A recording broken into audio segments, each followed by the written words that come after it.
and let the dreamer in me build the bridge of incident that will lead me from where I am now to the fulfillment of that daydream.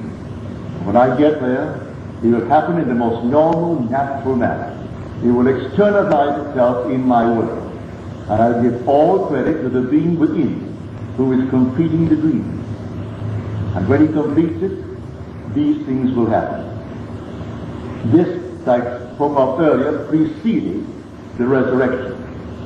The resurrection comes suddenly, and it's not from some cemetery. It's all within your own skull. When they came to the place which is called the skull, there they crucified him. In your skull. So go to bed, perfectly normal person, as you've done year after year, for as many years as you've lived, night after night. And something strange will happen while you're asleep. You will feel a vibration that you've never known before. The strangest vibration. And you may interpret it as I interpreted mine. But I couldn't see how I could survive this vibration. Apart from that, I began to wake. And I woke as I've never been awake before, to find myself in my own skull. And I knew the skull was my skull, but I also knew it was a sepulchre. I knew it was a tomb. And it was hermetically sealed. There wasn't the slightest little opening in that tomb. And I had one consuming desire to get out. But I had a built-in wisdom as to what to do. I knew that if I pushed the base of my skull, that something would give. That I could push myself through it and come out. Well, I did. I pushed it. Something moved, leaving an opening, and I put my head against the opening and squeezed myself out, inch by inch by inch. And I came through that opening as a child comes through the womb of woman. And I pulled myself out. And when I came out, all the symbolism that we find in Scripture, especially in the book of Luke, surrounded me. The infant wrapped in swaddling clothes, 3 men to witness the event, and the most fantastic wind.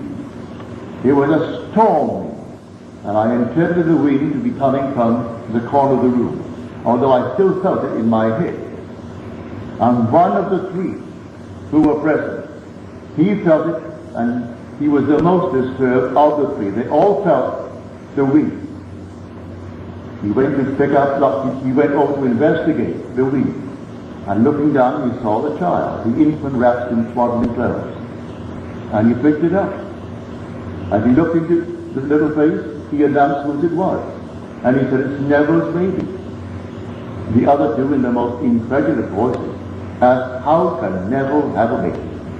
But they couldn't see me. I was invisible to their eyes. I was so alive, so awake. I've never been awake like this before. I could read their every thought. Their thoughts were objective. I heard what they said, and their thoughts, not yet expressed, were objective to me. They couldn't conceal anything from me. And he brought the little infant and placed it on the bed. Then I took the infant up in my hand, and I said, looking into its face, "How is my sweetheart?" And the little child broke into the most heavenly laugh. And then the whole thing dissolved. They dissolved, the room dissolved, the infant dissolved, and I found myself on the bed. With this fantastic, indelibly imprinted thing upon my mind.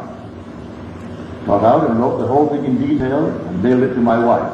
Went down the hallway and dropped it in so that there will be a record that the story of Scripture is supernatural and it is not secular history.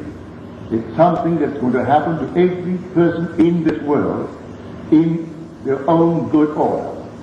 But it is not something that happens only to one person. It's going to happen to all. It is God being born in man. That was his pledge to himself. And that man would actually become God. I was invisible to them. Why? Because God is spirit.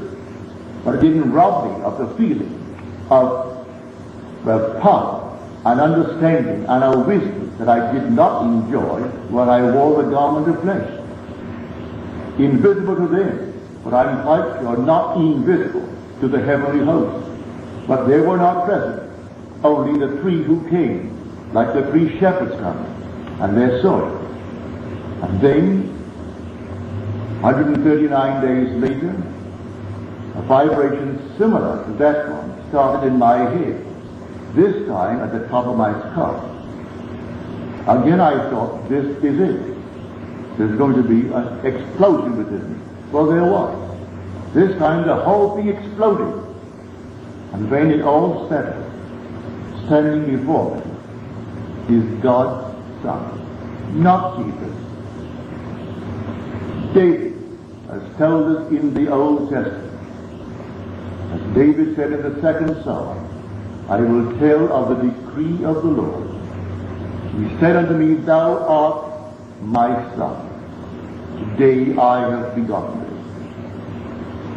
Then he tells us in the 89th Psalm, I have found thee.